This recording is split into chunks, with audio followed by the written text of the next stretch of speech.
பொன்னியின் செல்வன் முதல் பாகம் புது வெள்ளம். அத்தியாயம் 21. திரை சலசலத்தது. ஒரே சமயத்தில் ஒருவனுக்குள்ளே 2 மனங்கள் இயங்க முடியுமா? முடியும் என்று அன்றைக்கு வந்தியத்தேவனுடைய அனுபவத்திலிருந்து தெரிய வந்தது. சோழ வள நாட்டிற்குள்ளேயே வளம் மிகுந்த பிரதேசத்தின் வழியாக அவன் போய்க் கொண்டிருந்தான். நதிகளில் புதுப்புனல் பொங்கி பெருகிக் கொண்டிருந்த காலம். கணவாய்கள், மதகுகள், மடைகளின் வழியாக வாய்க்கால்களிலும் வயல்களிலும் குபுகுபுவென்று ஜலம் பாய்ந்து கொண்டிருந்தது. எங்கே பார்த்தாலும் தண்ணீர் மயமாயிருந்தது. சோழ தேசத்தை வளநாடு என்றும் சோழ மன்னனை வளவன் என்றும் கூறுவது எவ்வளவு பொருத்தமானது! இப்படி எண்ணியவுடனே சோழ நாட்டுக்குச் சோழ மன்னனுக்கும் ஏற்பட்டிருந்த அபாயங்கள் நினைவுக்கு வந்தன.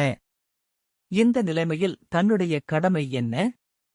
இளவரசர் கரிகாலர் கொடுத்து ஓலையை மட்டும் சக்கரவர்த்தியிடம் சேர்ப்பித்துவிட்டு தன் கடமை தீர்ந்தது என்று இருந்து விடுவதா? இந்த இராஜகுலத் தாயாதிக் காய்ச்சலிலும் போசலிலும் நாம் எதற்காக தலையிட்டுக் கொள்ள வேண்டும்? சோழ நாட்டுச் சிம்மாசனத்துக்கு யார் வந்தால்தான் நமக்கு என்ன? பார்க்கப் போனால் நம்முடைய குலத்தின் பூர்வீக பகைவர்கள்தானே இவர்கள். சோழர்களும் கங்கர்களும் வைதம்பர்களும் சேர்ந்து கொண்டுதானே வாணகோப்பாடி ராஜ்யமே இல்லாதபடி செய்துவிட்டார்கள். இன்றைக்கு ஆதித்த கரிகாலர் நம்மிடம் அன்பாக இருந்ததினால் அந்த அநீதியெல்லாம் மறைந்து போய்விடுமா? சேச்சே, அந்தப் பழைய சம்பவங்களை அநீதி என்றுதான் எப்படிச் சொல்ல முடியும்? அரசர்கள் என்றால் ஒருவருக்கொருவர் சண்டையிடுவது இயற்கை. அதுபோலவே வெற்றியும் தோல்வியும் மாறி மாறி வருவதும் இயற்கை. வென்றவர்கள் மீது தோற்றவர்கள் கோபங்கொள்வதில் பயன் என்ன? நம்முடைய மூதாதைகள் நல்ல நிலைமையில் இருந்தபோது அவர்களும் மற்ற அரசர்களை கதிகலங்கத்தானே அடித்தார்கள். அடியோடு அழைத்து விடத்தானே பார்த்தார்கள். அது என்ன பாடல்? இதோ ஞாபகம் வந்துவிட்டது. சேனை தழையாக்கிச் செங்குருதி நீர்த்தேக்கி ஆனை விதித்து அருஞ்சேற்றில் மானபரன் பாவேந்தர் தம்பேந்தன் வாணன் பறித்து நட்டான் மூவேந்தர் தங்கள் முடி. இப்படியெல்லாம் போர்க்களத்தில் கொடூரமான காரியங்களை நம் முன்னோர்களும் செய்திருக்கிறார்கள். போர்க்களத்தில் தோற்றவர்களின் கதி எப்போதும் அதோகதிதான். இராமரைப் போலவும் தர்மபுத்திரரைப் போலவும் எல்லா அரசர்களும் கருணை வள்ளல்களாக இருந்துவிட முடியுமா? அப்படி அவர்கள் இருந்தபடியினால்தான் காட்டுக்குப் போய்த் திண்டாடினார்கள். வீர புருஷர்களாயிருந்தும் வீரர்களின் துணையிருந்தும் வெகுவாக கஷ்டப்பட்டார்கள். இராஜரீகத்தில் கருணை என்பதே கூடாது. பார்க்கப் போனால் சோழ குலத்தவர்கள் சிறிது கருணையுள்ளவர்கள் என்றே சொல்ல வேண்டும். எதிரிகளையும் முடியுமானால் நண்பர்களாக்கிக் கொள்ளவே பார்க்கிறார்கள். அதற்காக குலம் விட்டு குலம் கலியாண சம்பந்தமும் செய்து கொள்கிறார்கள். சுந்தர சோழரின் தந்தை அரிஞ்சய சோழர் வைதம்பராயன் மகளை திருமணம் செய்து கொள்ளவில்லையா? அழகுக்குப் பெயர் போன அந்த கலியாணியின் மகனாயிருப்பதினால்தானே சுந்தர சோழரும் அவருடைய மக்களும் கூட சௌந்தரியத்தில் சிறந்து விளங்குகிறார்கள். அழகே என்றதும் அந்தக் குழந்தை நகரத்து மங்கை அரசிலாற்றங்கரை பெண்மணியின் நினைவு வருகிறது. நினைவு புதிதாக எங்கிருந்தோ வந்துவிடவில்லை. அவருடைய உள்ளத்துக்குள்ளேயே கனிந்து கொண்டிருந்த நினைவுகள். வந்தியத்தேவனுடைய வெளிமனம் சோழ நாட்டின் இயற்கை வளங்களைப் பற்றியும் இராஜரீக குழப்பங்களைப் பற்றியும் எண்ணிக் கொண்டிருக்கையில் அவனுடைய உள்மனம் அந்த மங்கையினிடத்திலேயே ஈடுபட்டிருந்தது. இப்போது உள்மனம் வெளிமனம் இரண்டும் ஒத்து அம்மங்கையைக் குறித்து பட்டவர்த்தனமாக சிந்திக்கத் தொடங்கின. பிறகு வெளியில் எந்த அழகான இயற்கைப் பொருளைப் பார்த்தாலும் அந்த மங்கையின் அவயங்களுடன் ஒப்பிடத் தோன்றின. வழுவழுப்பான மூங்கிலை பார்த்ததும் அவளுடைய தோள்கள் நினைவு வந்தன. ஓடைகளில் மண்டிக் கிடந்த குவளை மலர்கள் அவளுடைய கண்களுக்கு உவமையாயின. பங்கஜ மலர்கள் அவளுடைய தங்க முகத்துக்கு இணைதானா என்ற ஐயம் தோன்றியது. நதியோர மரங்களில் குலுங்கிக் கொண்டிருந்த மலர்களில் வண்டுகள் செய்த ரீங்காரத்தை அவள் குரலின் ஒலிக்கு உவமை சொல்வது சரியாகுமா? இப்படியெல்லாம் கவிகள் கற்பித்திருக்கிறார்களே தவிர உண்மையில் இவையெல்லாம் எங்கே? அந்த மங்கையின் சௌந்தரியம் எங்கே? அவளுடைய திருமுகத்தைப் பார்த்தபோது மெய்சிலிர்த்ததே. இப்போது நினைத்துப் பார்க்கும்போது கூட நெஞ்சு விம்முகிறதே. இந்தப் பூக்களையும் வண்டுகளையும் பார்த்தால் அத்தகைய மெய்சிலிர்ப்பு உண்டாகவில்லையே. சேச்சே, முதியோர்கள் நமக்குச் செய்த உபதேசத்தையெல்லாம் மறந்துவிட்டோம்.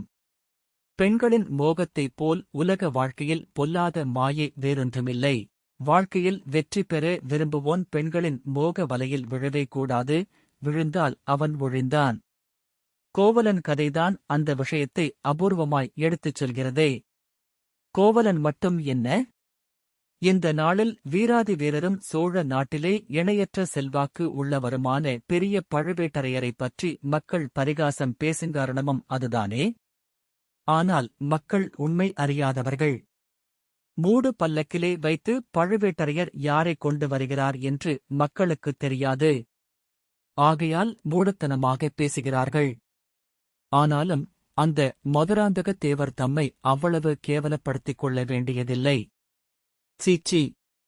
மூடுபல்லக்கில் உட்கார்ந்து கொண்டு பழுவேட்டரையரின் ராணியின் ஸ்தானத்தில் மறைந்து கொண்டு ஊராய்ப் போவதா? இதுதான் ஆண்மைக்கு அழகா? இப்படியாவது இராஜ்யம் சம்பாதிக்க வேண்டுமா? இப்படிச் சம்பாதித்த இராஜ்யத்தைத்தான் அவரால் காப்பாற்றிக் கொள்ள முடியுமா?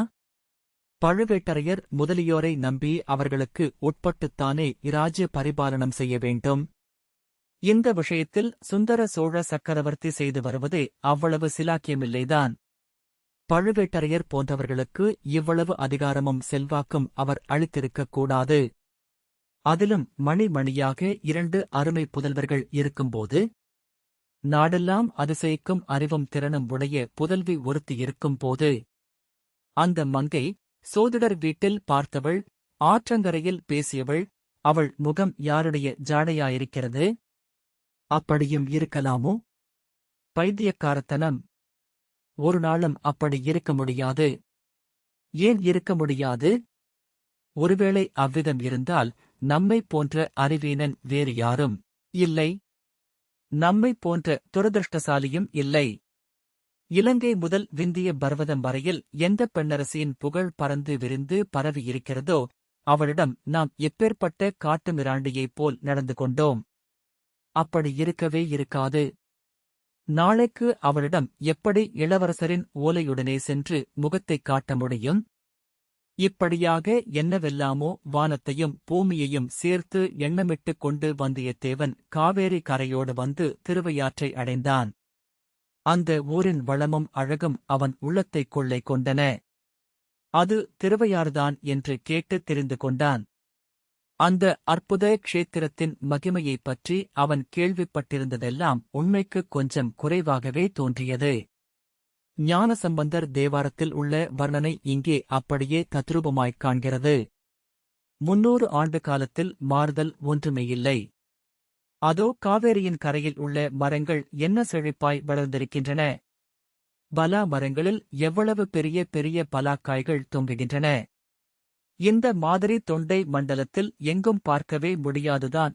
ஆகா! வளமான இடங்களுக்கென்று குரங்குகள் எங்கிருந்தோ வந்துவிடுகின்றன. அவை கிளைக்கு கிளை தாவுவது எவ்வளவு அழகாயிருக்கிறது! சம்பந்தப் பெருமான் என்ன சொல்லியிருக்கிறார்? இதோ ஞாபகம் வருகிறது. திருவையாற்று வீதி முனை அரங்கங்களில் பெண்கள் நடனம் ஆடுகிறார்கள். இந்த ஆடலுக்கேற்ற பாடலோடு மத்தளச் சத்தமும் முழங்குகிறது. அந்த முழக்கத்தைக் கேட்ட குரங்குகள் மேகங்களின் கர்ஜனை என்று எண்ணி உயர்ந்த மரங்களின் உச்சாணிக் கிளைகளில் ஏறி மழை வருமா என்று வானத்தை பார்க்கின்றன. அடடா! இன்றைக்கும் எவ்வளவு பொருத்தமாயிருக்கிறது! உயர்ந்த மரங்களில் உச்சாணிக் கிளைகளில் குரங்குகள் ஏறுகின்றன. அது மட்டுமா? ஆடல் பாடல்களுக்குரிய இனிய சத்தங்களும் ஊருக்குள்ளிருந்து வருகின்றன. யாழ், குழல், முழவு, தண்ணுமை முதலிய கருவிகளின் ஒலியுடன் சதங்கை சத்தமும் சேர்ந்து ஒலிக்கின்றன. இங்கே ஆடுகிறவர்கள் கடம்பூர் சம்புவரையர் மாளிகையில் ஆடியவர்களைப் போல் குரவைக் கூத்தர்கள் அல்ல. ஆகா! இங்கே கேட்பது பண்பட்ட இனிய கானம். கலைச்சிறப்பு வாய்ந்த பரதநாட்டியம் ஆடுவோரின் சதங்கை ஒலி. அதோ ஆட்டு வைக்கும் நடன ஆசிரியர்கள் கையில் பிடித்த கோலின் சத்தம் கூடச் சேர்ந்து வருகிறதே. கோலோடக் கோல்வளையார் கூத்தாடக் குவிமுகையார் முகத்தினின்று சேலோடச் சிலையாடச் செய்யிழை யார் நடமாடன் திருவையாறே. ஆகா! சம்பந்த சுவாமிகள் சிறந்த சிவபக்தர், அதைக் காட்டிலும் சிறந்த ரசிகர். அவர் அன்றைக்கு வர்ணனை செய்தபடியே இன்றைக்கும் இந்த திருவையாறு விளங்குகிறதே. இப்படிப்பட்ட ஊரில் ஒருநாள் தங்கி ஆடல் பாடல் வினோதங்களை பார்த்துவிட்டு ஐயார பறையும் அறம் வளர்த்த நாயகி அம்மனையும் தரிசித்து விட்டுத்தான் போக வேண்டும். அடாடா, காவேரியின் கரையில் எத்தனை பக்தர்கள் உட்கார்ந்து அனுஷ்டானம் செய்கிறார்கள்! பட்டை பட்டையாக அவர்கள் திருநீறு அணிந்திருப்பது எவ்வளவு களையாயிருக்கிறது! சில சமயம் ஆடல் பாடல் ஒலிகளை அமுக்கிக் கொண்டு நமச்சிவாய மந்திரத்தின் ஒலி கேட்கிறதே. ஏன்?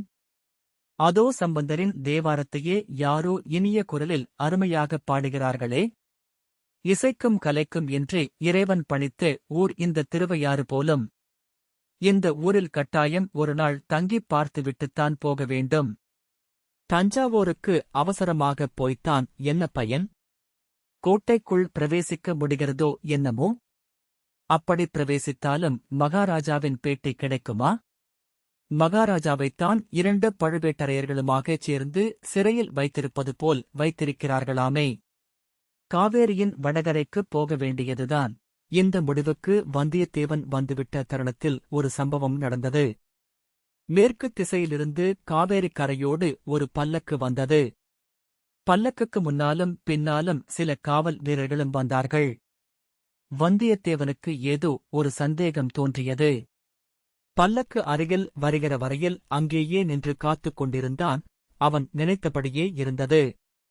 பல்லக்கை மூடியிருந்த வெளிக்கரையில் பனை மரத்தின் இலச்சினை சித்திரம் காணப்பட்டது. ஆஹா! கடம்போரிலிருந்து வருகிற பல்லக்குத்தான் இது. நாம் குடந்தை வழியாக வர இவர்கள் வேறொரு வழியில் வந்திருக்கிறார்கள். ஆனால் பழுவேட்டரையரைக் காணோம். அவர் வேறு எங்கேயாவது வழியில் தங்கிவிட்டார் போலும்.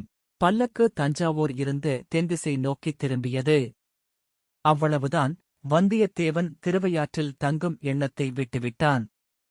அந்தப் பல்லக்கை பின் தொடர்ந்து செல்ல தீர்மானித்தான். என்ன நோக்கத்துடன் அப்படி தீர்மானித்தான் என்றால் அது அச்சமயம் அவனுக்கே தெரிந்திருக்கவில்லை.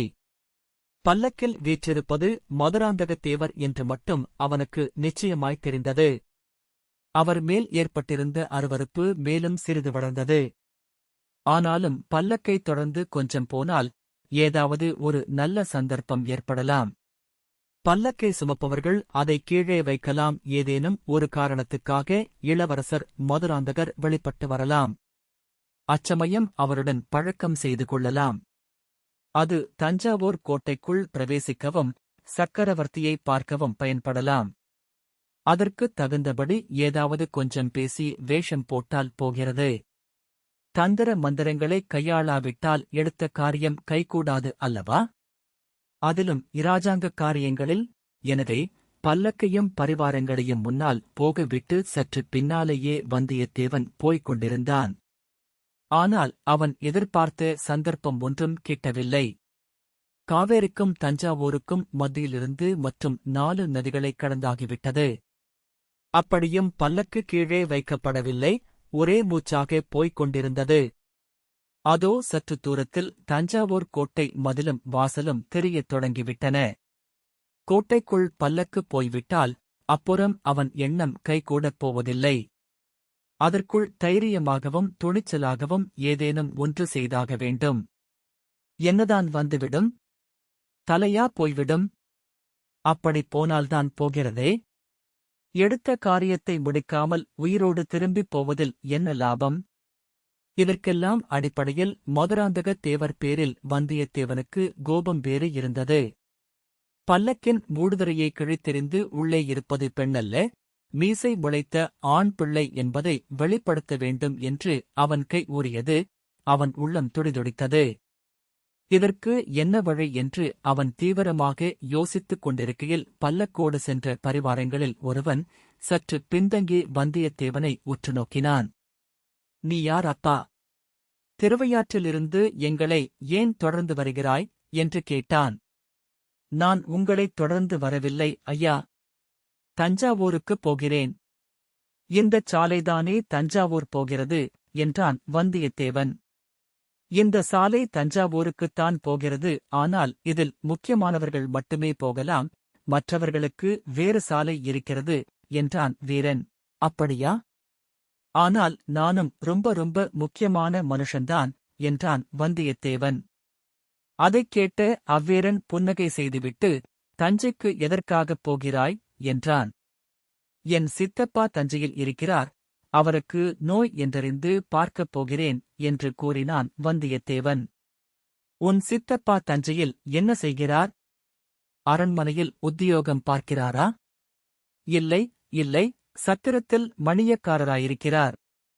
ஓகோ, அப்படியா? சரி, எங்களுக்கு முன்னால் நீ போவதுதானே? ஏன் பின்னாலேயே வந்து கொண்டிருக்கிறாய்? குதிரை களைத்து போயிருக்கிறது ஐயா. அதனாலேதான். இல்லாவிடில் உங்கள் முதுகை பார்த்துக் கொண்டே வருவதில் எனக்கு என்ன திருப்தி? இப்படிப் பேசிக்கொண்டே வந்தியத்தேவன் பல்லக்கின் அருகில் வந்துவிட்டான். உடனே அவன் மூளையை விரட்டிக் கண்டுபிடிக்க முயன்ற உபாயமும் புலப்பட்டுவிட்டது. குதிரையை கால்களால் அமுக்கி, முகக்கயிற்றை இழுத்து, பல்லக்கின் பின் தண்டை தூக்கியவர்களின் பேரில் விட்டடித்தான். அவர்கள் பயத்துடன் திரும்பிப் பார்த்தார்கள். வந்தியத்தேவன் உடனே, மகாராஜா, மகாராஜா, பல்லக்கு தூக்கும் ஆள்கள் என் குதிரையை இடிக்கிறார்கள். ஐயோ, ஐயோ என்று கத்தினான். பல்லக்கை மூடியிருந்த திரை சலசலத்தது.